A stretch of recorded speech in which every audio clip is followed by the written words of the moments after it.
골방 청춘들의 본격 지역 민심 방송, 귤 까는 방송, 귤팟입니다.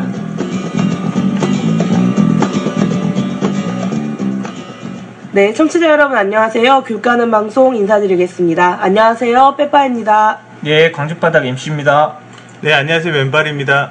예, 죽지도 않고 또 온 감자입니다. 예, 코가 막혀있는 이코입니다. 코 막힌 사람도 여럿 있네. 아, 저도 그런 것 같아요. 저 감기 걸려가지고. 에어컨 설치했다고 너무 아니, 근데 너무너무 강하게 걸려가지고, 목도 너무 아프고, 코도 막 콧물이, 노란 콧물 있죠. 아이, 네, 그런 걸 상상하지 마세요. 제가 그 노란 우리 콧물이 너무, 네, 너무, 아예 짠에는 맛이 요즘에 있는데. 도시 애들은 이런 거 모를 수도 있어. 설명해줘요. 아니, 노란 콧물이 나오는 거예요. 근데 이게 너무 점성이 강하니까 더 힘든 거야, 여기가. 아니 근데 진짜 노란 콧물은 요즘에 초내기들만 흘린디. 근데 우리 저 감기 걸린 사람들 오늘 방송 빼. 이거 A가 아니야. 코맹맹이 소리 나죠. 청취자에 대한 A가 아니지 않아? 예의 차리다고 보면 우리 방송 못해. 어쨌든 지금 저랑 이코님이 지금 감기에 걸린 것은 확인이 되고요. 그러니까 몸이 에어컨에 익숙치 않은 것 같아요. 그러니까 저번에도 깔깔이가 효과가 지난주에도 깔깔이 입으셨잖아요. 깔깔이 드릴까요? 저기 또 있는데. 예, 이따가 정 힘들면 몰래 가서 에어컨 성능이 너무 좋은가 봐요. 아, 예, 그러니까. 그리고 감자는 매주 멘트를 준비해? 아니 근데 아직도 그 소개 제 차례가 오면 긴장이 돼가지고 아까 뭐라 그랬어? 그러니까 죽지도 않고 또. 각설이잖아. 각설이잖아, 그거는. 감자가 아니라. 예, 뭐 매주 한 번씩 바꿔보려고 하는데 한 번씩은 예, 그걸 까먹어가지고 너무 긴장해서. 아니, 근데 감자가 은근히 개그 욕심이 있어. 있어. 강해. 그런 것 같아요. 아니, 그나저나, 지난주에는 너무 더워가지고, 비가 오나 안 오나 했었는데, 어제 오늘 태풍 지금 와가지고 비 많이 왔지 않아요? 장마전선 때문에 태풍 이 지역은 태풍 영향권은 아니고, 맞아. 장마여서 그런 거야? 서울은 뭐 난리 났다고 하던데. 예, 어제. 강원도 서울 이쪽은 지금 비가 너무 갑자기 많이 와서. 집중적으로 내려가지고 사람들이 굉장히 무서웠다고 하더라고요. 어저께도 밤에 광주도 비가 후두두두 오다가 멈췄다. 후두두 담양 오더라고. 사는데 비 엄청 새벽에 많이 왔어. 많이 오더라고. 이거 집에 뭐지? 물 샜어. 뭔 남마돌인가? 뭐 그거 영향은 아니야? 그냥 네. 장마인 거야? 지금 비는 장마전선 아, 기상청에서 이 정도 비 오면은 가뭄에 해갈이 돼요?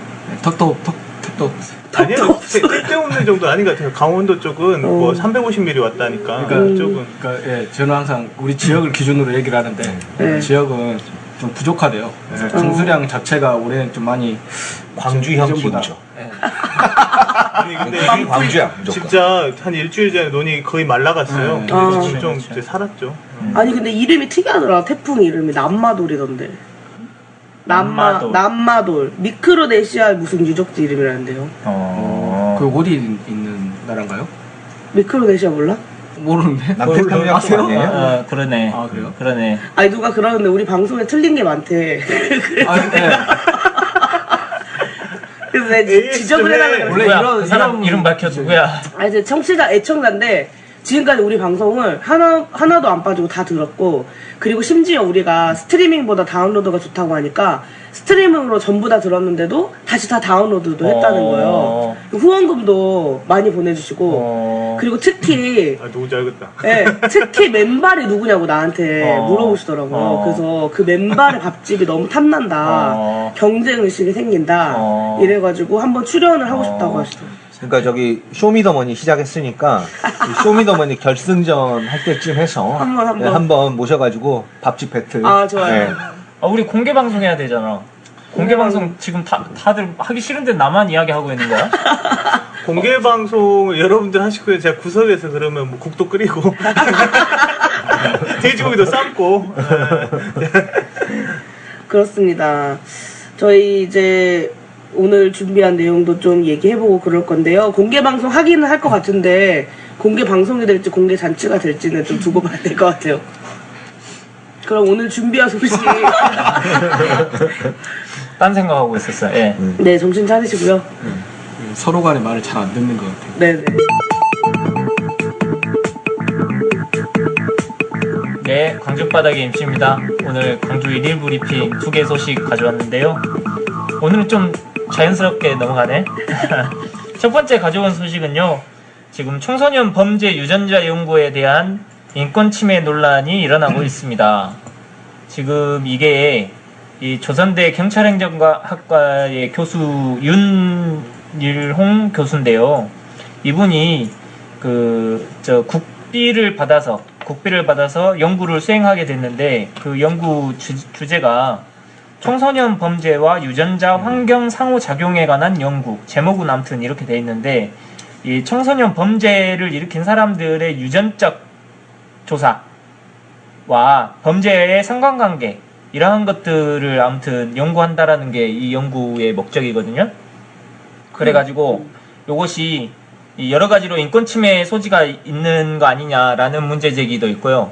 지금이 뭐 시대가 어떤 시대인데 아직도 이런 연구를 해야 되냐라는 뭐 이런 이야기도 있고요. 1930년대 우생학 그거죠. 네. 네. 이게 그 청소년 범죄가 그러니까 범죄의 행위를 주체를 지금 청소년으로 가정한 연구. 예. 그 청소년 범죄하고 유전자하고 상관관계를 밝히겠다라고 지금 말하고 있는데요. 청소년 800명을 추적 조사하겠다라는 거예요. 비행 청소년들 800명을. 그래서 청소년 800명을 추적 조사하는 것 자체가 인권 침해다라는 견해가 있고, 또 이런 연구의 결과물이 미칠 악영향이 대단히 무섭다, 이렇게 이제 주장하시는 분들이 있죠. 그렇죠. 또 이제 그 부모님 그러니까 어떤 범죄를 일으킨 청소년의 부모님들에 대한 유전자 조사도 네네. 사실상 필요한 연구거든요. 네. 그렇기 때문에 부모의 유전자까지 조사를 해야 하는 연구가 과연 인권 침해 요소가 과연 없냐, 많다라는 이야기가 있는 거죠. 근데 이제 질이 되게 나쁜 연구죠. 지금 유행도 같고. 그러니까 그 전에도 정신병과 유전자의 상관관계라든지 암과 유전자의 상관관계에 대해서 사람들이 연구를 해왔어요. 근데 그 연구의 결과가 부분적으로는 유의미하게 좀 도출됐다고 하더라고요. 그러니까 특정 유전자하고 연관이 있을 수 있다 정도가 나왔는데, 그럼에도 불구하고 그 유전자 어떻게 할 수가 없는 거예요. 그러니까 그렇죠. 그 연구가 아무리 지금 여전히 그 선명하게 이제 그걸 다 밝혔다고 보기도 조금 어렵지만, 부분적으로 그것이 밝혀진다고 하더라도 그 유전자를 어떻게 손댈 방법이 없어요. 그러니까 그런 스타일의 연구들이 조금 유행이 가고 있다고 하더라고요. 생물학계나 의학계에서 보면. 왜냐면 우리가 약을 쓸 수가 없어요. 유전자에 뭐를 해가지고. 아니면 또 이제 더 이제 그쪽으로 가면 이제 유전자를 조작하거나 뭐 이렇게 해야 되는데, 인간에게 그런 거를 할 수는 없는 거잖아요. 그렇기 때문에 다른 병과 유전자의 관계에서도 그 욕구는 이해하겠어요. 왜냐하면 유전자 지도를 이제 잘 알게 되면 앞으로 무슨 병이 발병할지 알게 되면 임상적으로 같이 있는 거잖아요. 그렇지만은 그것이 지금 현재 기술로는 어떻게 할 수가 없고, 또 그게 불완전한 연구 결과들이 미칠 수 있는 악영향 때문에 지금 거의 이제 윤리적인 문제하고 연구를 안 하고 있는데, 윤희룡 교수 인터뷰 보니까 마치 미국에서는 굉장히 보편화되어 있다, 이런 주장을 좀 하는 것 같아요. 네, 그분 인터뷰가 그분이 말씀하신 게, 이번 연구는 유전자 결정론이 아니라 오히려 위험성이 있는 집단에게 좋은 환경을 마련해 주는 정책을 펴는데 도움을 주기 위한 연구다라고 말씀을 하셨네요.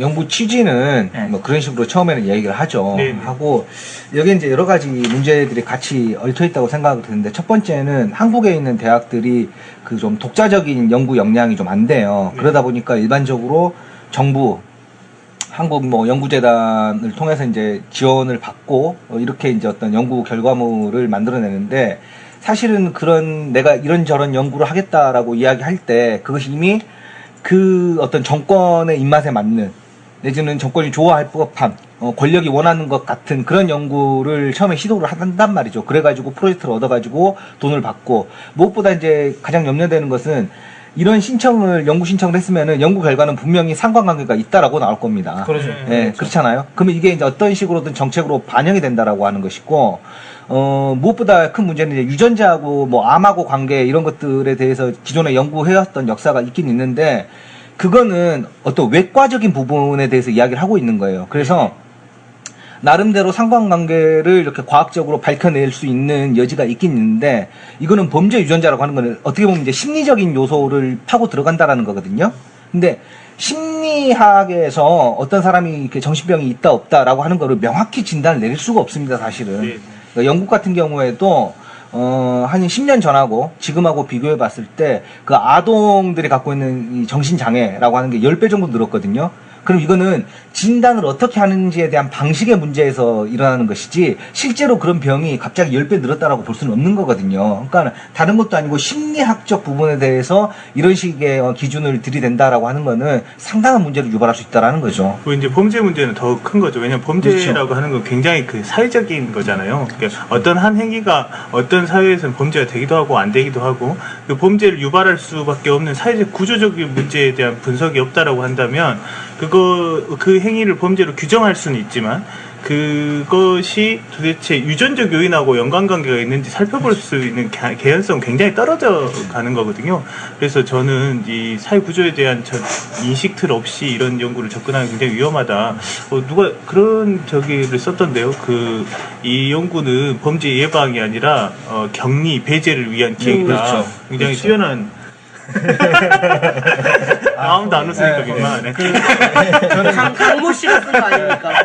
이 소식을 그러니까 보고 저는 제일 먼저 떠올랐던 그 영화 마이너리티 리포트 네, 그런 그렇죠. 주제. 네. 그게 확 떠오르더라고요. 그러니까 그 범죄를 저지르기도 전에 범죄자로 규정하고 뭔가 좀 그런 잘못된 방향으로. 그러니까 좋은 토양을 만들어 주겠다고 다 그러죠. 사실 교도소도 그런 거잖아요. 교도소도 너 벌 받아 이런 게 아니라 너네들 더 앞으로 이렇게 사회에 자활할 수 적응하고 있는 자활할 수 있는 토대를 만들어 주겠다 이렇게 얘기를 하는 무엇이 거죠. 토대가 돼요. 얘네들도 이렇게 말하자면 그 특수한 유전자 있다고 이제 밝혀진다면 그 사람들 모아가지고 더 좋은 토대 만들어 모아놓으면은 그렇죠. 그거 되냐는 거죠. 유전자 연자제라고 볼 수 있어요. 유전자 연자제. 네. 그리고 뭐 한마디 더 붙이자면은 권력과 과학과 그다음에 그것들을 이어준 어떤 효율성의 이데올로기가 만났을 때 인류 역사상 굉장히 안 좋은 결과들을 계속 도출을 해왔잖아요. 그러니까 뭐 우리가 미셸 푸코 책을 보더라도 그 외과적인 이제 그 수술을 한다라고 해가지고 정신질환자들 어떻게 돼 있는지 이런 것들이 쭉 나오잖아요. 머리에 역사적으로. 구멍을 뚫어버리죠. 그렇죠. 그래서 뭐 그 발작 있는 사람들은 이렇게 이마에다가 구멍을 뚫고 뭐 전두엽 조직을 이렇게 쇠꼬챙이로 이렇게 파괴시키고 이제 이런 것들하고 과연 얼마나 다른가라고 하는 거에 대한 우리가 문제의식을 가질 필요가 있죠. 생물학이나 의학적 지식이라고 하는 게 굉장히 부족한 거거든요. 아주 부분을 밝혀내는 거잖아요. 그렇죠. 인간과 관련된. 그런데 그것이 불러올 수 있는 인간 사회의 여파는 굉장히 압도적일 수 네, 있어요. 그렇죠. 근데 그 두려움을 꼭 생각해야 될 것 같아요. 네. 푸코도 그런 얘기 했잖아요. 파리 시민의 1%가 감금됐던 적이 있다고 정신병으로. 그렇죠. 근데 그게 다 사회적 동인이었잖아요. 그렇죠. 그런 걸 생각해 보면 우리가 너무 과학에게 객관성이라고 하는 것 그리고 모든 연구라고 하는 건 타당하다라고 하는 그런 환상을 가지고 있으면 안 된다. 네. 그러니까 한 50년 전만 하더라도 동성애를 정신질환으로 분류했어요. 심리학에서. 그러니까는 그게 그때 당시에는 과학이었고 기준이었고 객관이었다는 그렇죠. 이야기예요. 근데 앞으로도 마찬가지이기 때문에 우리가 과학이라고 하는 것, 그것이 하고 있는 연구에 대해서 훨씬 더 지금보다 겸손한 두려움을 갖고 그런 태도가 있어야 된다는 것이죠. 이 연구 자체가 약간 애매한 것 같아요. 그러니까 유행으로 따지면 아까 맨발이 말했던 것처럼 이미 지난 연구 주제에 속하는 거고 이런 거를 지금 시작해가지고 결과적으로 뭔 어떤 결과가 나왔을 때 이 연구를 어떻게 적용하느냐도 굉장히 애매한 문제인 거 그리고 같고. 저는 연구팀이 어떻게 꾸려졌는가 좀 취재해봐야 될 것 같아요. 왜냐하면 이 경찰학과 교수고 그렇지, 과학자가 맞아. 아니거든요. 그러네. 경찰학과 교수인데 유전자 관련된 이런 걸 하네. 네, 그러니까 분명히 이제 그 관련 전공자들이 연구팀에 들어와 있긴 하겠지만 저는 좀 그런 사람들의 이름이 안 나와 있는 것이 좀 궁금하더라고요. 근데 저는 한편으로 이런 생각도 드는데 이 범죄에 대해서 예방적 차원에서 이런 연구를 한다라고 했을 때 사실 한국 사회에서는 나름대로 먹히는 지점이 있다라고 생각해요. 그러니까 우리 같은 거 보면 이제 어떤 흉악범이나 이런 사람들을 보면은 무조건 그 막 댓글 같은 거 무조건 사형시켜야 된다, 격리시켜야 된다, 막 이런 식으로 엄벌주의가 굉장히 높아져 있잖아요. 사람들이 대중적인 인식 수준이. 근데 그런 거 하고 좀 공명을 일으키는 식의 접근이 아닌가라는 생각도 좀 들더라고요. 그리고 저는 청소년 범죄에 대해서 되게 가혹하게 생각하는 것 같아요. 이제 청소년 시기에 범죄 내용들 보면은 이렇게 언론이 대단히 자극적으로 쓰잖아요. 네, 그렇죠. 왕따 만들고 물론 그 피해자 입장에서는 그게 엄청나게 힘든 일인데 반대로 이제 그 가해자들이 결국은 또 다른 기회를 얻어야 되는 거거든요. 그 기회를 좀 차단하는 역할이 그러니까 가령 저는 요즘에 그런 거 보여요. 그 오디션 프로그램에 이렇게 나와가지고 이렇게 막 성공가들 달리는데 댓글 달리잖아요. 걔 또 일진이었다, 중고나라에서 사기쳤다, 막 네. 이런 것들 나오잖아요. 그들이 범죄자였다고 하더라도 또 다른 자기 탤런트를 통해서 자기 역할을 수행할 수 있게 해야 되는 거거든요. 근데 이제 그런 것에 대한 관용이 조금 약한 사회가 되어가는 것 같아서 조금 안타까운 생각이 들어요. 그래서 그렇죠. 또 한편으로 보면 청소년들 범죄자가 되는 케이스들을 보면 처음부터 가해자하고 피해자가 나눠져 있는 게 아니라 피해자들이 가해자로 되어가는 경향성이 있거든요. 근데 이제 가해자가 되어버리고 나면 나도 피해자였어 라고 말할 수는 없는 거죠. 그러니까 그게 굉장히 이 사회의 근간을 이루는 시스템이 붕괴되고 있다는 징후로 읽어야 되는데 어떤 개별적인 인간들의 악함을 추적하는 연구는 바람직하지 않다. 그러니까 죄에 있어서도 개인화 전략을 쓰고 있다라는 네, 거예요. 네. 그런 게 문제라는 거죠. 그렇죠. 근데 어쨌든 좀 안타깝게도 이게 한국연구재단 공모사업이잖아요. 네. 그래서 5년 동안 2억 정도의 연구비가 투여돼서 하는 건데 네. 이런 형식으로 이제 사회적으로 지탄을 받거나 여론이 일어난다고 해서 이 공모가 취소되거나 뭐 이럴 수 있는 여지가 있는 건지 좀 궁금하네요. 취소될 가능성이 있을까요? 근데 그래도 이제 사회적으로 떠들 필요가 있는 게 이 연구의 결과물이 나왔다고 하더라도 그것이 유통되지 않게 할 수 있는 걸 사회적으로 역할할 수 있는 것 같아요. 그렇죠. 그래서 차단시켜. 이게 교수가 실제로 이 기획의 어떤 취지 자체를 소년 사법 정책에 적용하겠다고 네, 네. 교수 네. 스스로가 이렇게 밝히고 그러니까 목적 의식이 분명한 연구라는 인식 거예요. 자체가 되게 네. 좀 불손하고 좀 위험한 것 같아요. 근데 또 제가 보면은 경찰이라든지 검사들이라든지 이런 사람들이 범죄자들을 많이 보니까 타고난 범죄자들이 있다 이런 생각들 좀 하게 되는 것 같아요. 한다고, 좀 혐오감이나 그건 좀 직업병 아닐까 그런 생각이 들어요. 가장 자기가 많이 접하는 범죄자들이고 슬프네 그렇게 생각. 예전에 그 범죄자들 많이 본 사람들은 표현이 다르더라고요.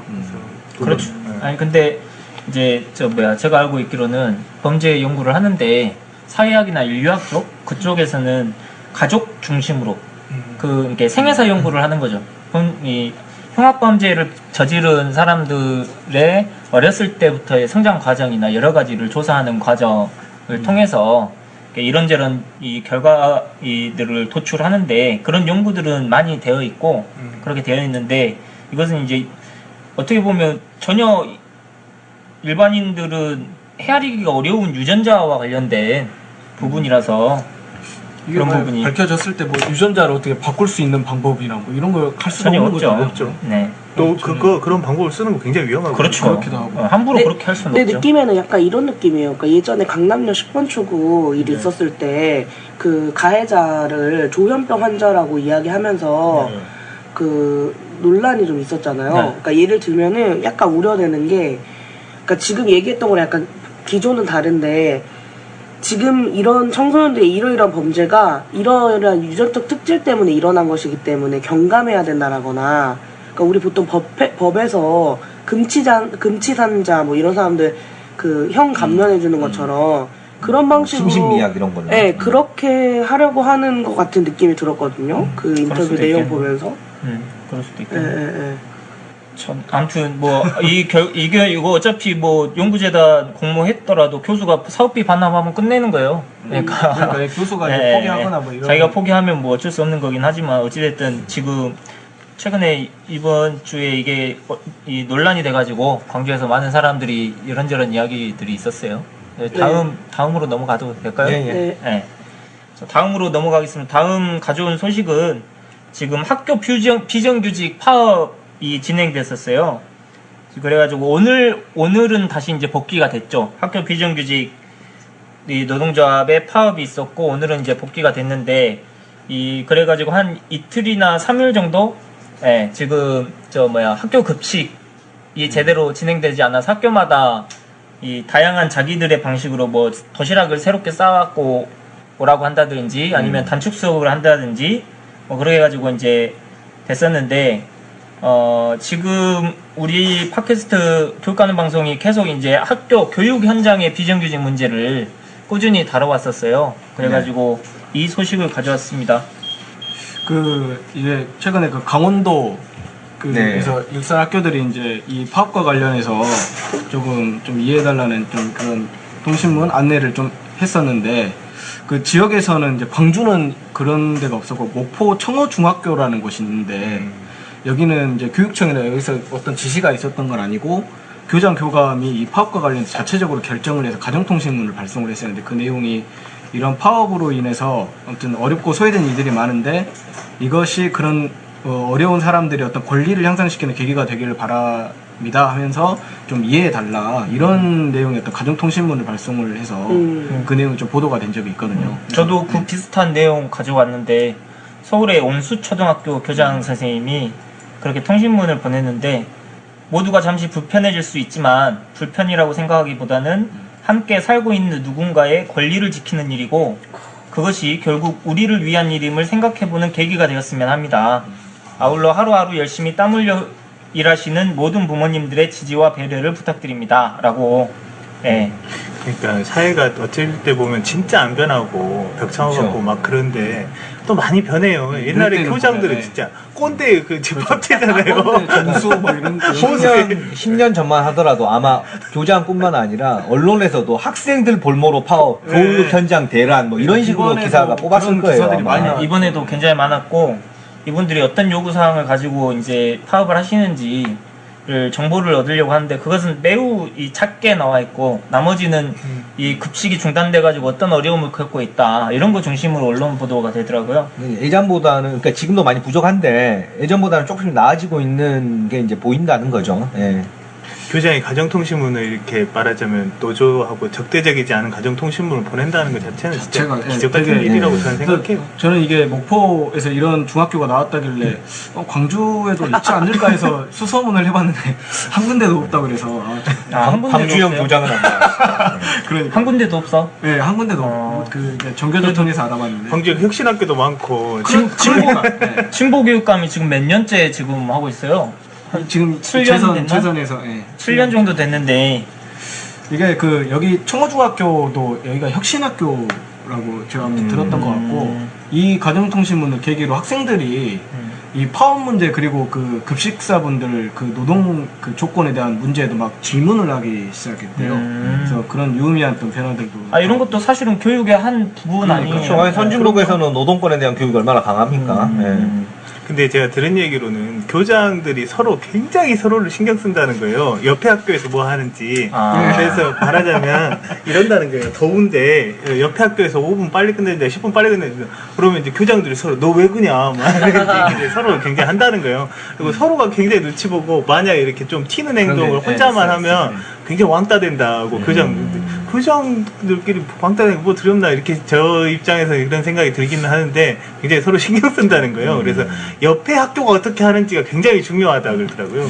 교장들 특히 가장 신경 쓰는 게 배구 그 선생님들 네. 초등학교 옆에 학교가 배구 잘하는 교사를 네. 최근에 그 학교에 들어왔다고 하면 엄청 우리는 그런 교사 없냐고 자꾸 다른 라이벌 의식을 좀 느꼈으면 좋겠어요. 그게 심각하더만요. 네, 지금 엄청. 초등학교 물론 이제 다른 중고등학교도 마찬가지지만 초등학교 중심으로 교사들 배구 대회 그 교대까지 영향을 미쳐요. 제가 교대에 갔던 애들이 배구 연습 겁나 열심히 하더라고요. 그게 그 라인을 만드는데 굉장히 중요한 배드민턴도 많이 하지 않아요? 그러니까 일종의 골프의 역할을 하고 있다는 거죠. 최고는 배드민턴인데 그래서 장애교육감이 사실 당선이 됐을 때 요구 중에 하나가 이 배구 대회 하나 없애면 맞아. 진짜 성공하는 거다. 근데 오늘도 사실은 신문 기사가 났어요. 배구 대회 그거 없애야 된다고. 그 적폐라고 해서 교육계의 적폐라고 해가지고 배구 대회를 통해서 그 이면에 어떤 여러 가지 문제들이 발생하고 있는 거야. 심지어 배구 실력으로 그 채용되는 교사들도 진짜로 저기 옛날에 우리 수호지 보면 그 있잖아요. 그 탐관 그 이제 아주 보잘것없고 미천한 사람인데 나중에 이제 탐관오리로 성장해가지고 하는 사람이 고구라고 있거든요. 그 고구가 공차기를 그렇게 잘해가지고 황제한테 잘 보였다는 거 아닙니까? 그 현대판 고구들의 놀이. 고구. 예. 그게 목숨 걸고 하나 봐요. 뭐 여러 가지로 이 혜택을 많이 받기도 하고 밀어주고 땡겨주고 이런 문화가 있어가지고 배구 문제는 다음에 한번 다뤄보긴 해야겠네. 다른 이야기가 하고 있었네. 네, 어쨌든 교육형 배구. 이번에 이 비정규직 파업이 그 전국적으로 이루어지는 총파업이잖아요. 그 중요한 핵심적인 요구가 어떤 것들이요? 어찌됐든 지금 이 학교 비정규직이라고 하면 사람들이 안 와닿을 수도 있는데 일단 학교 비정규직이라고 하면 기간제 교사분들 그리고 방과 후 학교 강사분들 학교 회계직에 속해 계신 분들 그리고 우리가 이제 흔히 말하는 그 급식 급식하는데 이제 도움 주시는 분들 이런 분들이 이제 기간제 학교 비정규직이라고 이야기되고 있는데요.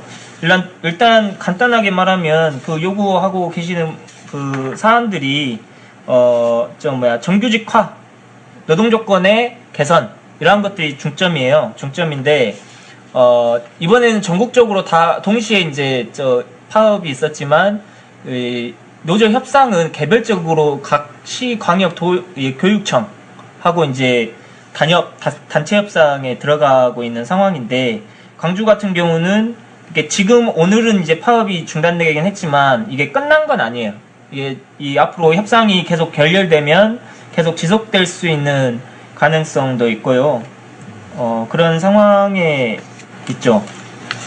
이게 정규직화라고 하니까 참 지금 그 전에 이제 학교 내 비정규직 분들이 무기계약직 전환 요구를 했잖아요. 근데 무기계약직하고 정규직하고 어떻게 다른지 좀 얘기를 해야 될 것 같아요. 무기계약직 같은 경우는 계약만 계속 갱신되는 형태이고 무기계약직이 안 되면 어쩌냐면은 뭐 이제 학교 같은 경우는 이제 3월 달에 발령이 나니까 2월 말이 되면 다음 주에 그 학교에 있을지 없을지 모르는 그런 상황이거든요. 그렇죠. 그런 부분들을 해소해 주는 거고 10년이 돼도 승진이 없어요. 그러니까 10년이 돼도 뭐 오르는 게 없어요. 임금도. 근데 이제 정규직이라고 하는 것은 이제 좀 다른 거죠. 승진도 하고 임금도 이렇게 호봉에 따라서 올라가고. 근데 그게 안 올라가면 어떻게 되냐면 일의 의욕이 떨어질 수밖에 없어요. 그렇죠. 생각해보면 내가 그 분야에서 10년 동안 일했는데 나는 무기계약직이니까 똑같은 일만 하는데 젊은 다른 정규직이 한 명 들어오면 자기보다 더 높은 직급으로 들어오고 월급도 더 많이 받고 그 사람은 신입인데도 불구하고 지도하는 그런 상황이 되는 거더라고요. 그래서 무기계약직으로 이렇게 전환한 것이 한편으로 보면 승리처럼 보였지만은 또 조금 있으면 굉장히 그 박탈감이 엄청나게 심하대요. 결국에는 뭐 교육의 질도 떨어지게 되는 것이고요. 그렇죠. 예. 왜 열심히 해야 될 이유가 없어요. 그렇죠. 동인이 없는 거죠. 그리고 계속 자기를 좌절시키게 하고. 이제 광주시가 이제 성과로 내세웠던 게 이제 저번에 얘기했지만 뭐 비정규직의 정규직화라는 표현을 쓰는데 이게 그러니까 어떤 의미에서 그 정규직화라는 표현이 맞냐 뭐 그러니까 이런 얘기도 많이 지적이 있고 또 그런 부분까지. 이거 말 그대로 계약직이잖아요. 네. 기한의 정함을 없이 없는, 하는 계약직이니까 이걸 정규직으로 보는 거는 사용자 측 입장인 거고 사실상 일하는 노동자들의 입장에서는 그냥 변형된 형태의 비정규직인 거죠. 노동계가 무기계약직 전환 투쟁을 할 때 굉장히 스스로 자괴감이 있었어요. 우리가 지금 무기계약직 정도를 우리가 바라는 일이라고 말해야 되냐. 근데 무기계약직이 안 되어 있는 상태에서는 너무 극심한 고용 불안에 시달리니까 그것이 1차 과업이었고 지금도 이제 무기계약직 전환이 안 된 직종도 있지만 특히 이제 기간제 교사들을 그래요. 기간제 교사들이 굉장히 특수하거든요. 고용노동법에 적용을 받지 않아요. 그래서 계속해서 기간제 교사로 막 10년씩 일하는 분들이 이제 계시는데 그것도 약간 꼼수로 이제 만들어낸 거예요. 그 고용노동법에 적용 안 받는 형태로. 고용노동법 적용을 받으면은 이를테면 2년 동안 일을 하면 이제 무기계약직 전환이 되거나 아니면 거기를 그만둬야 되거나 뭐 이런 상황이 이제 벌어질 텐데 기간제 교사들은 거기에 해당되지 않아가지고 계속해서 일을 하는 거거든요. 그래서 교사들을 뭐 이렇게 다른 임용령을 만들어가지고 그런 형태로 일할 수 있도록 풀어놓은 거예요. 근데 지금 교사의 한 30% 정도가 이렇게 비정규직이라는 거 아니에요. 그러니까 애들이 근데 그걸 너무 잘 느끼고 있어요. 비정규직 교사들, 기간제 교사들의 지위가 얼마나 낮은지. 저도 이렇게 보면 저 고등학교 다닐 때 그런 거 잘 못 느꼈는데 대학 다니면 똑같이 우리 수업해주는 선생님들인데도 누가 시간 강사인지 누가 교수인지 너무 잘 알잖아요. 그리고 거기에 따라서 학생들이 미묘하게 자세나 뉘앙스가 되게 다른 거잖아요. 교실에서 그렇게 말한대요. 야, 쟤 비정규직이야. 이렇게 말하고. 애들이 그거 어릴 때부터 다 알고. 그러니까 말빨이 안 먹히는 거지. 약간 빗나간 말이기도 한데 최근에 전남대학교에서 그 학기가 끝나면 그 수업 평가를 하잖아요. 수업 평가를 하는데 작년까지만 하더라도 그런 게 없었는데 올해 좀 문제가 됐었던 게 학생이 자기가 이제 수업 평가하러 들어가면 자기가 이번 학기에 들은 과목들이 다 뜨잖아요. 그러면 그 옆에 그 전에는 그 가르친 교수 이름만 다 떴어. 그러니까 교수와 시간 강사 이런 구분이 없이 이름만 떴었어요. 예. 근데 이번에는 그걸 구분한 거야, 정확하게. 그래가지고 학생들이 이제 물론 이제 어느 정도는 짐작은 했더라도 교수 평가를 하는 과정에서 그분들의 정확한 시간 강사라는 신분이 정확하게 밝혀지니까 드러나죠. 아이들이 그거 가지고 이제 막 이야기하는 것들이 많이 있더라고요. 근데 어찌됐든 지금 이번 파업에서 전국적으로 요구하고 있는 사안이 구체적으로는 기본급을 현실화해주라 라는 거고, 군속수당을 5만 원으로 인상해주라 라는 것이 있고요.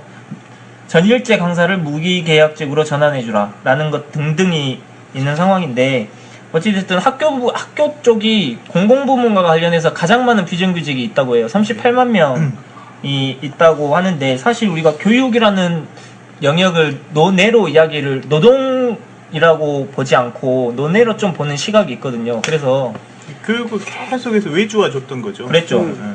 그런데 이제 최근에 또 재밌는 판결이 나왔는데, 광주시 교육청이 영어 회화 전문 강사 분들 계약 기간이 만료됐다고 일방적으로 해고한 거에 대해서 그 당사자가 이 재판을 걸었죠. 근데 이제 판결이 어떻게 되었냐면 그것이 이제 부당해고라는 판결이 나왔어요. 전국적으로는 처음 있는 의미 있는 판결이어가지고 전국에 있는 영어 회화 전문 강사분들 이분들이 굉장히 그 기대를 많이 하고 있다고 해요. 이런 소식도 있었고, 또 오늘 또 재밌는 소식이 하나 있었는데, 그게 뭐냐면 이 기간제 교사를 채용하는데 채용하면서 이 채용 기준이 뭐냐면 누가 먼저 빨리 클릭하느냐. 아, 짜증난다. 이게 무슨 말이냐면 신청 언제 이게 공지가 될지 모르니까 이분들은 항상 언제 이 결혼이 날지를 알아보기 위해서 계속 이 클릭을 해야 되는 거야. 계속 찾아봐야 되는 거죠. 찾아보다가 마침 걸렸어. 그러면 먼저 신청한 사람이 우선성을 갖는다는 거예요. 문제가 이렇게 되어 있다라는 거예요. 근데 이제 이런 게 있었어요. 그 기간제 교사를 임용할 수 있는 임용이라고 해야 되나요? 아무튼 계약할 수 있는 권한이 교장한테 있잖아요. 교장이 가지고 있는 가장 큰 인사권 중에 하나예요. 맞아요. 왜냐하면 다른 교사들, 정규직 교사들은 인사권이 없어요. 내가 어떻게 할 수가 없는데, 그러다 보니까 또 이제 모든 교장 선생님이 그런 건 아닌데, 그 교장들이 그거 가지고 갑질을 좀 한 적이 있었어요. 이제 인사도 받고, 뭐 그게 유일한 권력이니까 거기 가지고 비리도 좀 있고, 그러니까 얼마나 치졸해요. 이게 참 정규직 인사 비리보다 더 치졸한 거예요. 내용적으로 보면. 왜냐하면 그 사람들 기간제로. 그렇죠. 근데 기간제 교원들 뭐 이렇게 굉장히 오랫동안 임용 준비해야 되고, 되게 어렵게 이제 대학 졸업했고, 그런 상황인 사람들이 서로 경쟁해서 기간제 교사로 들어와야 되니까 경쟁이 정말로 치열해진 거죠. 그러고 나니까 또 뭐 다들 스펙도 좋고 능력도 좋고, 그러니까 이 시험을 보기도 좀 그렇고 민망하기도 하고 충분한 역량들이 있으니까, 그러다 보니까 생긴 좀 넌센스가 아닐까. 클릭들은 반대로 보면 그런 생각도 좀 듭니다. 이게 참 원래는 이제 그래서 지난번부터 계속 광주 지역에 채용 비리와 관련해가지고 문제가 계속 나왔었거든요. 네. 그래서 광주교육청에서는 별도의 기관을 두고 여기에서 이 교사 채용과 관련한 전체적인 업무를 담당하는 기관을 거기에서 이제 진행하도록, 제3기관이 진행하도록 그렇게 해주라고 일선 뭐 중고등학교도 마찬가지고 다 이제 홍보를 했어요. 근데 실제 거기에 신청을 한 학교는 지금 3군데인가 5군데밖에 안 돼요. 그게 가지고 있는 사립학교가 가지고 있는 고유한 그렇죠. 권한이잖아. 아니 근데 그거는 이제 사립학교 교원 임용이니까 좀 달라요. 아니 근데 그거는 기간제 교사도 같이 들어가 있어요. 그래요? 네. 기간제 교사도 그렇게 제3기관이 채용하는 방식으로 이제 일반 교사 채용 포함해서 기간제 교사도 이렇게 그리고 사실상 그렇게 채용을 그 제3기관이나 센터가 하게 되면 기간제 교사에 대한 관리도 편리하게 할 수 있잖아요. 여러 가지 환경 개선도 마찬가지고. 저도 그게 되게 중요하다 보는 게, 지금 학교 비정규직 파업하면서 댓글 같은 거 보면은 사실은 우리가 이렇게 응원하는 거 마음이랑 다르게 되게 안 좋잖아요, 여론이. 그 내용이 뭐냐면은 우리가 그동안 지적해 왔었던 그 비리 채용 있잖아요. 채용 비리. 그런 인식이 이제 시민들한테 계속 있으니까 이렇게 비정규직의 정규직화를 외치는 당사자들이 대부분 그런 식으로 채용된 거 아니냐라고 얘기하는 분위기가 많아서 사실 지금 이제 그 파업에 대한 분위기 조성하는 게 중요할 것 같아요. 여론을 조성하거나 실제 네, 그 부분도 있는데 뭐 한국 사회 표현이 어떨지 모르겠습니다만은 저는 뭐 한국 사회가 고통의 평등주의 같은 게 있다고 생각해요. 네. 그래서 누구는 그렇게 고생스럽게 해가지고 정규직이 됐는데 니들은 그냥 대충 해가지고 비정규직을 하면서 어떻게 정규직하고 파업 몇 번 해가지고 되려고 그러느냐라고 하는 의식이 사실 아주 기본적으로 깔려 있는 거죠. 한국 이번에 사회는. 그게 문제가 됐어요. 그러니까 그 정규직화 문제를 하니까 어느 지역의 노동조합 정교조인가 긴데 그 정교조에서 결정을 한 거예요. 조합원들이 노조를 전화해갖고 막 항의하는 거야. 왜 어떻게 정규직하면 할 수 있냐? 우리랑 똑같아지는데 당신들 그러면 우리 노조 탈퇴하겠다. 조합원들이 노조에 전화해가지고 지지하는 것에 대해서 지금 예, 내부적으로 예. 반대한다는. 이게 굉장히 그러더라고요. 이게 그 고통의 평등주의도 있는데 헷갈리고 있는 것 같아요. 이게 본인의 능력 때문에 자신은 이제 정규직으로 왔다라고 하는 그런 확신 같은 것들. 우리가 시험제도라고 하는 게 그런 확신에 일조하는 것 같거든요. 나는 무언가 시험을 통과해서 정당한 방식으로 일을 했기 때문에 다른 루트로 무엇인가를 한다라고 하는 것을 제외해버리고 싶은 거예요. 그렇죠. 그러니까 동일 노동에 대해서 동일한 임금을 받는다라는 인식이 중요한 게 아니고 내가 시험을 봐서 무엇이 됐다라고 하는 게 훨씬 앞서 있는 거예요. 그럼. 그 성취가 중요한 거예요. 노동에 대한 성취가 중요한 게 아니고. 그렇죠. 예. 우리 이야기가 길어지는데 네. 우리 감자가 계속 기다리고 있으니까 다음 기다려요? 네. 저 해요? 네네. 제 갑자기 넘어가서 갑자기 마음 준비가 안 된 상태에서.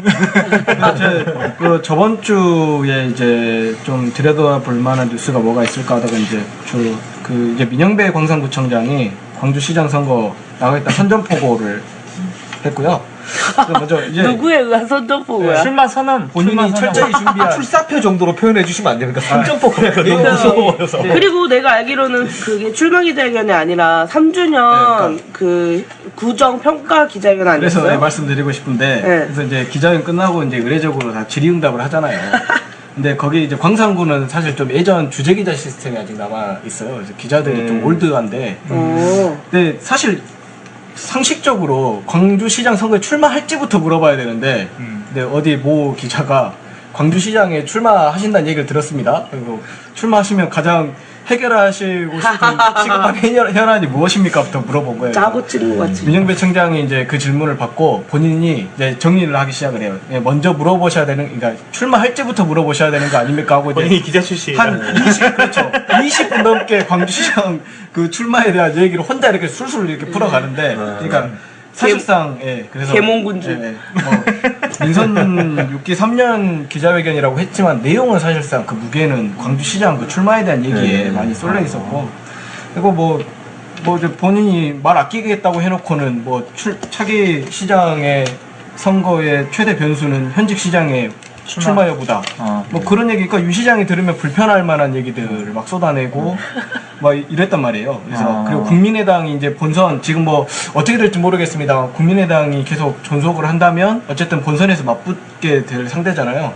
국민의당 향해서 저 사람들은 낡은 정치 세력 이렇게 아무튼 그런 비판 얘기도 하고, 그래서 벌써부터 이렇게 아무튼 선전포고 하면서 약간 윤 시장을 우회적으로 그 디스하는 듯한 그런 아무튼 얘기들이 어떤 심상치 않게 윤 시장의 어떤 심기를 건드릴 만한 내용들을 위주로 이렇게 먼저 공식화했다는 이런 내용인데, 그 이제 기자회견 하면서 기자회견문에 이제 있던 내용도 있고 없던 내용도 있는데, 광주시가 저번에 아무튼 광주형 바람이 그 한국 사회에 태풍이 되고 있다 그렇게 얘기를 했는데, 그 제가 광산구에서 낸 어떤 이번에 결산 성과 자료를 봤는데 혹시 여기는 광산형이 써져 있었어요. 광산형이 등장했어요. 그러니까 그래서 형들의 전쟁이네. 그래서 되게 이걸로 그 내용을 보는 순간 저는 이 기사 제목을 약간 서로의 그 잡박 경쟁으로 쓸까? 이렇게 생각하다 이제 그렇게까지 쓰진 않았습니다만, 이 문재인 대통령이 인천공항 가서 어떤 공공부문 비정규직화를 선언한 것이 그것의 원조가 여론을 찾아가 보면 7년 전에 광산구였다. 네, 그 얘기가 이제 핵심인데요. 이게 또 저는 묘하게 윤 시장 그러니까 광주시에서 이 부분을 광주시가 선도하고 있다고 발표한 뒤에 어떤 광주시장 선거에 출마하겠다고 하면서 이제 민영배 청장이 또 이제 그 부분을 그 이제 광주시가 아니라 뭔가 광주시가 아니란 말을 하지 않았지만 실제 거슬러 올라가면 이거의 최초 시도는 우리다. 그러니까 원조 순대국밥집 뭐 그런 거잖아. 그런 경쟁하듯이. 원조 경쟁이네. 그래서 이제 그런 얘기를 해서 여러 가지 측면에서 뭔가 같은 윤 시장의 심기를 건드리고 좀 불편하게 할 만한 내용들을. 예. 그래서 근데 비정규직 제로와 그 이야기는 조금 다르지 않아요?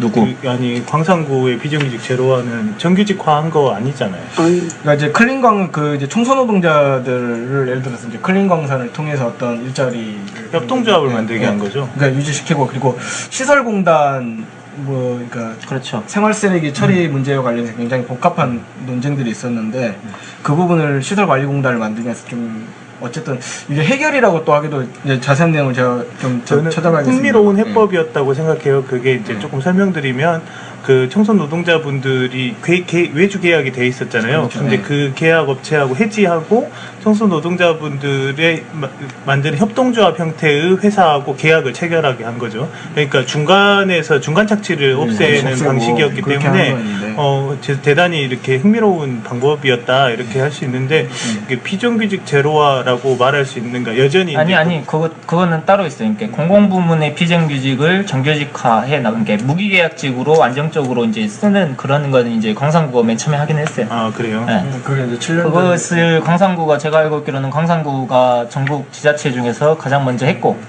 또 이제 한 가지 유명해진 게 생활임금. 생활임금 도입을 광산구가 굉장히 빨리 했죠. 경기도에서도 경기도 어느 시에서도 거의 비슷하게 시작했는데 아무튼 광산구가 최초로 시작했다라는 네이밍을 얻었었고 제가 알고 있기로는 이 생활임금도 그 전국 다른 지자체에 비해서 생활임금 수준도 굉장히 높은 걸로 알고 있어요. 이렇게 어느 정도는 그렇게 이야기를 할 수 있는 이 근거는 있어. 광산구의 광산형은 네. 그래도 저기 그래도 광산형은 광주형과는 다르다. 광주형은 뼈대가 좀 부족하고 그러니까 이제 그 제가 저번에 아무튼 얘기했듯이 그 윤 시장이 지금 목매는 광주형 일자리라는 게 뭔가 자기 자신만의 차별화를 할 수 있는 그 경쟁력이 맞아요. 될 수 없다고 제가 이제 했던 것도 사실 이런 부분이거든요. 네.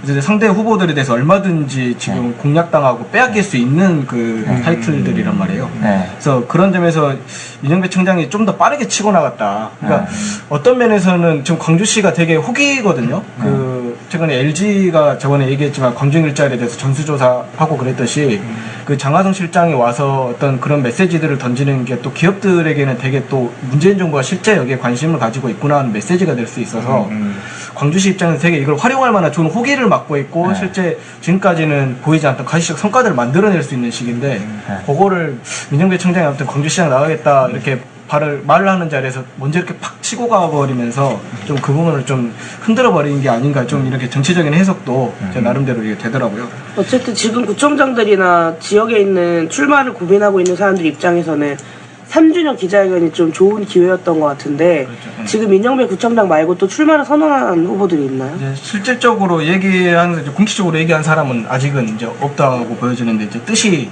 있는 사람 하마평은 이제 많거든요. 근데 일단 양양자 최고위원이 광주시의회 기자들 만났다가 광주 발전을 위해서 여러 가지 길을 모색하고 있다. 이제 그 중에 하나도 이제 광주시장을 이야기해서 이제 통신에서 한번 이제 근데 확정적으로 보도가 나왔다가 웃지 마세요. 아 웃을 수도 있죠. 왜. 그래서 근데 양양자가 그렇게 보도가 나오는 걸 모르고 이제 올라가는 길이었어요. 다시 서울로. 근데 그 통신에서 그 언론사에서 광주시장 출마 확실히 하는 것 같이 이렇게 보도가 돼버려가지고 본인도 깜짝 놀래서 아니 나는 입각도 생각하고 있고 총선도 생각하고 있는데 시장을 못 박아버리면 저는 어떡합니까? 이래가지고 다시 시의회에 와가지고 그러네 진짜. 입각도 생각하고 있잖아. 그러니까 제가 이제 그 보도를 보고 이제 제가 그 자리에 못 가서 바로 통화를 해봤는데 아니에요 기자님 저는 여러 가지 가능성을 열어놓고 있습니다. 이거 본인의 뭐가 출세를 막는 것 같이 지금 그러네. 그래서 아무튼 그거는 가능성은 그래서 안 돼. 가능성은 열어놓고 있다 본인도 광주 발전을 위해서. 제가 알고 있기로는 강기정 전 국회의원 그렇죠. 네. 그분이 출마 의사가 강하게 있고 네 그렇죠. 또 누구 이용섭 이용섭 지금 일자리위원회 위원장 부위원장. 부위원장인가요? 네. 그분도 의사가 있다라는 식으로 저는 알고 있고. 그리고 이영석 지금 광주시당 위원장 얘기도 나오고, 그리고 아무튼 이제 지금 시장 포함해서 강원태 전 시장은 출소 안 해요? 시장이 발음을 똑바로 해야 돼. 출마, 출소. 출소하고 출마해야지 둘 다. 근데 이렇게 선거법 한번 걸리면 그렇죠. 이게 박탈 당하는 걸로 제가 아무튼 알고 있는데, 지금 제가 알고 있기로는 이제 어찌됐든 지금 국민의당이 회생하는 것이 굉장히 가능성이 어려워 보이고 그래서 민주당 내에서 공천을 받느냐 안 받느냐가 사실상 시장이 되느냐 마느냐 이 문제가 걸려 있어가지고 제가 알고 있기로는 이번 지방선거에 당내 경선을 해야 되는데 당내 경선의 당권을 유지하기 위해서는 지금 7월 달부터인가 지금 아마 곧 이 입당을 해야만 당권이 생기는 시기가 뭐야 이제 곧 그러니까 이번 달 안에 있어요 그게. 그래가지고 사실상 지방선거는 이미 시작됐어. 민주당 내에서 출마하려고 하는 사람들은 지금 당원 가입시키기 위해서 혈안이 되어 있는 상황이야. 네. 그리고 국민의당도 지금 호시탐탐 이제 국민의당을 버릴 때가 오지 않았나 이러는 것 같아요. 탈당해서 그리 갈 수도 아니 있겠네. 박주선 위원장이 당이 개입한다면 제가 해체 앞장서겠다 이렇게 이제 그 공식적으로 반응을 했다가 이제 내부에서 조금 또 우리를 해체하고 싶다는 이야기죠. 그렇죠. 그런 욕망을 표출한 거예요. 해체를 해버려야지 이제 딱 민주당 들어가니까. 얼른 이 빌미를 어떻게 아무튼 명분을 잡아가지고 아무튼 여기서 벗어나고 싶어하는 이 똥차를 폐차해야지 새 차로 사니까. 이게 지금 그런 거 보면 참 대단해. 저 열심히들 사는 것 같아. 절대 한꺼번에 침몰하지 않고. 그리고 그 정의당도 지금 광주시당 위원장 선거를 이제 지금 진행하고 있는데 이제 곧 시작이 되는데 거기에서도 지금 광주시장 선거에 후보를 내겠다 정의당 그 진보정당에서 좀 후보를 내긴 했었는데 그동안 좀 존재감이 없었거든요. 근데 이번에는 좀 다를 수 있을지 그 부분도 좀 이번에 기대를 누가 갖고. 준비하고 있어요, 정의당? 지금 전 시당위원장이었던 장하동 위원장과 그리고 정의당 공동대표였던 나경채 공동대표가 지금 시당위원장을 두고 경선하고 있어요. 시장은 이제 누가 출마할지는 아무도 모르는 거죠. 아니, 오늘 이제 오늘 인터뷰할 때 인터뷰했죠. 예, 제가 인터뷰하면서 이제 뭐 농담 삼아 여기서 출마 때 밝히시면 뭐 또 섹시하고 좋을 것 같은데 했더니 근데 뭐 제 대표는 거의 이제 뭐 가능성이 이제 좀 한 80-90%는 열어둔 것 같고 이제 전제를 저보다 더 뛰어난 인물이 있다면 이라는 전제를 달긴 했지만 빼빠라고. 네, 아무튼 그렇게 표출하셔서 그러니까 내년 지방선거가 너무 또 일당 구조로 또 돌아가는 것도 또 지역 입장에서는 좀 바람직하지 못하고 저는 분명히 무소속의 그렇죠. 강한 후보가 하나 뜰 것 같은 느낌이 네. 좀 있는데요, 이번에는. 그렇습니다. 그러죠. 이게 국민의당에서 탈당해가지고 나오기도 하고, 저기 제가 볼 때 더불어민주당에 오히려 쉽지는 않지 않을까. 왜냐하면 이게 또 문재인 정부 이 출범 1년이 가장 그 민주당의 뭔가 아니 공천에 잡음이 생기면 찬스가 나는 거죠. 그렇죠. 아무튼 지난번에 제가 말씀드렸지만 출마하실 분들은 저한테 연락 주시라. 그래서 벌써 연락하겠다고 지금 한분이 나타나고 있어요. 연락하겠다고 한 분이 나타났는데 연락을 임씨는 아직 못 받았죠. 못 받았어요. 엉뚱한 사람들이 받았는데. 제가 왜 전화를 주라고 하냐면 우리 팟캐스트에 출연시키려고 그러려고 그러는 거지. 아니 그냥 마음 자체가 약간 제갈공명의 마음이었어요. 그 멘트를 뱉을 때. 전화 주세요. 그래서 임시 좀 말려주세요. 뭐 어쨌든 이제 이후에 지방선거 관련해서도 선거 앞두고 제도 개선 논의가 또 있기도 하고 그래서 그렇죠. 예. 몇 가지 고민 지점들이 있긴 하지만 저는 기본적으로는 이제 출마하고자 하는 사람들이 좀 일찌감치 자기 의사를 밝히고 그게 이제 시정이든 구정이든지 간에 자기 비전에 대해서 점검받고 좀 토론할 수 있는 계기를 열어주는 것에 대해서는 좀 긍정적이라고 생각을 하거든요. 그래서 민영배 구청장 같은 경우에도 어쨌든 출마 준비나 이런 것들은 최소화하고 광산 구정을 조금 더 이제 내실화하는 것에 방점을 찍겠다라고 하는 멘트를 했는데 뭐 그런 기조는 전 나쁘지 않은 것 같아요. 근데 이제 저는 광산형 그걸 밀어붙일 생각이라면 빨리 포기하는 게 좋다라는. 왜요? 아까 근거 이 있다고. 광주형 아니 근거는 있지만 그걸 광산형이라고 해가지고 광주형과 광산형이 마치 이 뭔가를 서로 가르듯이 네. 해서 나가는 좋은 것은 프레임이 아니죠. 좋은 프레임도 아니고 제가 볼 때는 광산형이 곧 광주형이었다 이렇게 갈 것 같아요. 네. 아무튼 알겠습니다. 이후에 지방선거 소식들은 더 전해드리도록 하고요. 다음 소식 예, 아까 이야기 마지막에 좀 짧게 그 제가 이거 아까 이제 우리 잘못됐다 해서 찔렸는데 그 유대 선수촌 1심 소송이 나왔어요. 이 사용료 문제에 대해서. 근데 이게 분명히 제가 이전에 취재할 때 공무원이 한쪽 그 어떤 그죠. 중재 절충한 판결을 양자 나올 수 없다고 택일만, 저한테 예. 분명히 얘기했거든요. 양자 택임만 할 수 있지. 아니 근데 예. 이렇게 돼 있더라고. 금액이 애매하게 나온 거예요. 이게 83억 원이 나왔는데 이게 그 여러 가지 이제 쟁점들이 있었습니다. 그 이 사용료 선수촌 사용료의 지급 대상을 한 3,726세대가 그때 이제 재건축 아파트의 총 세대 수인데 그 중에 이제 지급 대상을 몇 세대로 할 것인지 그리고 선수촌 사용 기간을 얼마로 볼 것인지 그리고 이제 그 임대료 사용료를 산출하는데 아파트 자체에 어떤 그 시장에서 형성된 임대료가 있을 거 아니에요? 그걸 이제 포함할 것인지 이제 크게 이 세 가지 쟁점이 있었는데 일단 그 쟁점을 두고 그 화정 재건축 그 조합 쪽에서는 443억 원을 달라고 요구를 했었고, 그러니까 선수촌 사용을 11개월 사용이 끝나고 리모델링해서 실제 입주하는 데 들어간 기간, 그리고 입주가 지연된 거는 그 광주시가 실제 선수촌으로 사용한 건 2,440 몇 세대가 돼요. 전체를 사용한 건 아닌데 어쨌든 입주가 지연된 거는 모든 세대이기 때문에 모든 세대에 대해서 사용료를 내라. 그래서 이제 443억 원이 나왔던 겁니다. 그리고 입주가 지연된 데 따른 어떤 그 금융비용하고 아까 말씀드렸던 그 부동산 시장에 형성된 아파트의 어떤 임대료까지도 어느 정도 반영을 해가지고 그 443억 원을 제시를 했던 건데, 광주시는 반대로 4개월, 그러니까 유대회 치르면서 준비하고 그 설치했던, 그리고 끝나고 그 철거한 4개월하고 그리고 그 선수촌으로 사용한 세대 수, 이제 이것만 주장을 해서 이제 23억 원, 그러니까 양쪽에 한 20배 이상 차이가 났는데 법원이 83억 원을 지급하라고 판결을 내렸어요.